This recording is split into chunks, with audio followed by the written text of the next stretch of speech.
Big win, Don Wilson here for Top MMA News, here with UFC star Antonio Carvalho. And really, I guess we got to start where the iron's hot. The UFC fight against Philip Arantes. I know I got that name wrong, folks. Don't make fun. I want you to tell us about the fight. Yeah, I didn't get the result.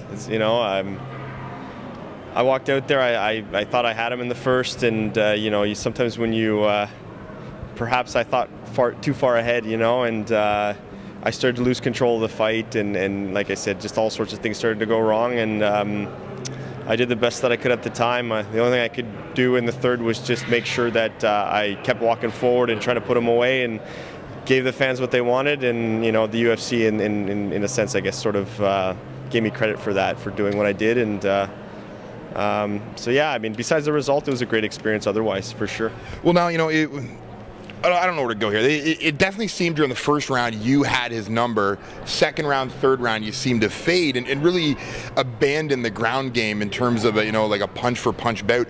What was going through your head? What was going through your body at that time?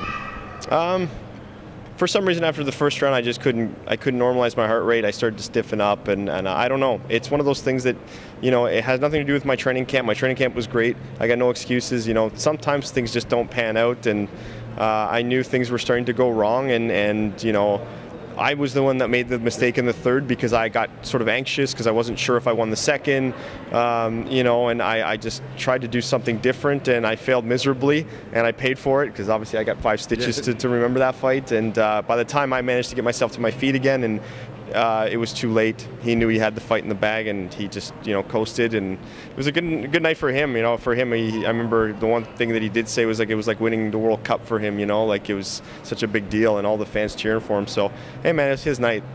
Well, I want to touch on that. You said that in the second round, you weren't sure if you're winning it. You've been around the game. I would say that, to me, you're a legend of the sport. You were a 145-pound king before anyone knew who 145ers were. What's it like when you're in that fight, second round or third round, you don't know if you won the second? How is it different when you're fighting a fight versus fighting a sport, where you're looking at it as, did I win this? Should I go for the takedown to win that round? How different is that? And I know you've seen it, progress from when it used to be just a fight to now where it's a sport. How different is that? Yeah, I mean, it's as soon as you start second guessing yourself at anything, again, if I had hit the takedown in the third that I failed miserably at, maybe the outcome would have been different, right? But that was the risk I was willing to take, knowing that there was a good chance I was not winning that fight in Brazil. It was too close. The second was too close, I think. But when the crowd only reacts to what he does and doesn't react towards what I do, it does impact a little bit of things, right? So something that's that close, it's easy to give the other guy that round. And I knew that going into the third that if I didn't do something significant or dominant, then I was probably going to lose the fight if we just kept going tit for tat every time. So I just knew that I tried something, I risked it, I didn't pull it off, and he won. Now, how different is it fighting in someone else's hometown? Because granted, I love you're Canadian, but most of your fights have not been on Canadian soil, in Japan, in Brazil. Does that go through your mind, thinking, I got to win this fight, not on the scorecards, but in the cage? Absolutely, yeah. I mean, I'm not going to say, hometown advantage does exist. I'm not going to say in terms of judging or whatever, but certainly, having the atmosphere, the fans behind you, you get the extra push, just psychologically even, it is a big deal now. Going into a foreign dressing room, I happen to speak Portuguese, so it did facilitate things for me, right? But there's a reason why a lot of guys pulled out of that card. There's a lot of fighters that don't want to go to Brazil to fight because they know full well how hard it is to go down there and deal with that whole thing. And it's nice to stay close to home. And especially a lot of the guys who fight in the States, they love to fight close to home. They fight 2, 3, 4 hours away from home. Driving distance, everyone speaks the language. It's easier for them. Guys like to fight in Vegas because now they live in Vegas. You pluck them out of that environment, and then you start to see some differences in the fights now, right? And then that's what I like about the UFC right now is they're trying desperately to expand. To create that kind of environment, because it's hometown advantage is a huge deal, man. It's the reason why they talk about it in other sports all the time. How is it different for our sport? It's not. If anything, it's a bigger impact because every single little thing we do in there counts. Now, not only do they get hometown advantage when you're on the night of the fight, but even beforehand, something like, you're cutting weight, you have your normal meals that you're used to. Obviously, you're a guy, you're well-traveled. I'm sure it's a little bit easier on you, but how is it, when you're cutting weight in Toronto, you know where you need to go to pick up the right foods. When you're in Brazil, can you get them? It's harder to find. Right. How about that? Absolutely, that is a big deal. I mean, as soon as I got off the plane and just, to get myself to the hotel, and don't get me wrong, they treated me great, and the hotel was fantastic, but for sure, I don't have the same support group that someone would have while they're out there, and it is a big deal, being able to sleep in your own bed, knowing exactly where everything is, having tons of people to support you. I was very lucky when I was out there that I did have a couple of people that were there to help me, and so if anything, if it weren't for them, I probably would have even been worse. So, for sure, and like I said, there is a reason why a lot of guys that are, even the other day, I think it was Frank Mir was offered a fight with Verdum in Brazil, and he said, hell no. Well, because he knows he'd much rather fight somewhere where perhaps it wasn't to the other guy's advantage. And I don't blame him. I have nothing, everyone wants to protect their spot. You need every advantage you can get. Absolutely. Then this sport is like that, and for me, I've always been that guy that I felt as a fighter. Sometimes maybe I don't have as many fights as I should in the amount of time I've been competing. But man, I've traveled all over the place to fight and find fights, right? And I've fought guys in their own backyards consistently. If anything, it's made me stronger. And I think the younger guys that are coming up that are jumping right into the UFC with 6, 7, 8 fights, they're going to go in and quickly find out that it's not that easy, And the guys who are well traveled are the guys that guys like Aldo. The reason why he's a champion, he's traveled all over the world, not just Brazil, went to the States, fought in Pancrase in Japan. He's fought in Europe as well. Yes, he's so well traveled that, there's a reason why he's such a champion. He's, can't say anything about him. Well, there's one quick topic we can touch on. You're one of the guys, you've been around the scene for a long time. You fought a lot of hard fights before you got to the big show.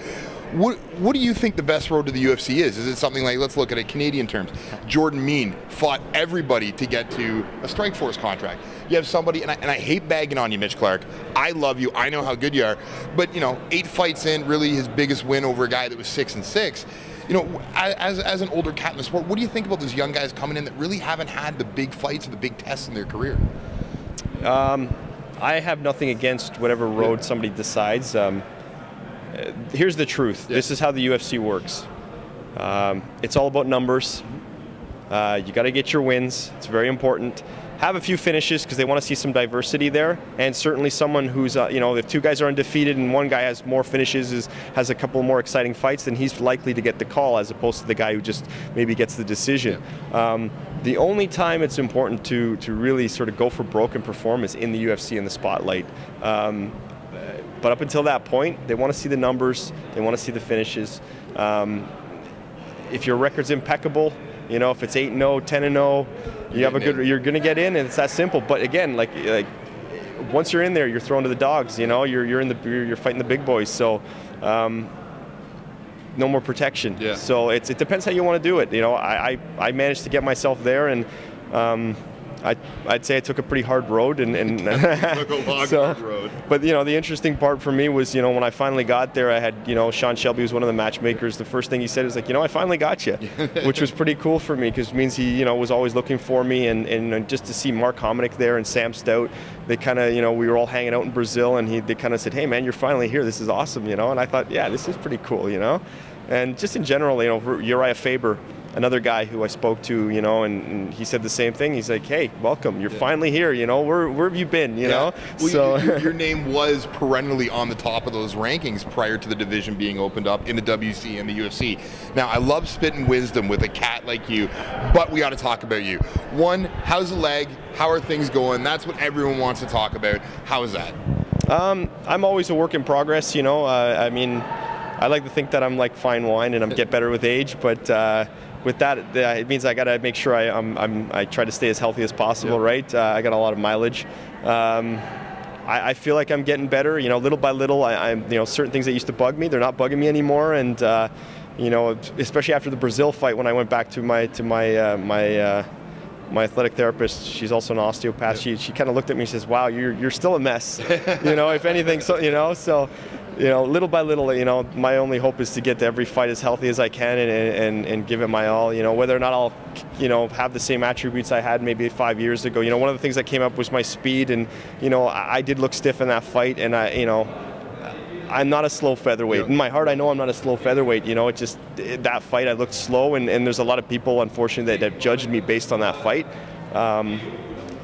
And that's just the way things go, you know, as opposed to looking at, you know, the fact that I've been in this sport for a decade and all the other stuff that I've done, you know. But that's just the way it is, man. There's nothing I can do about that, and hopefully my next fight, you know, I'll be able to, you know, you're only as good as your last fight. But imagine if I have a good fight, next fight, all of a sudden I look impressive, then people start to think differently again anyway.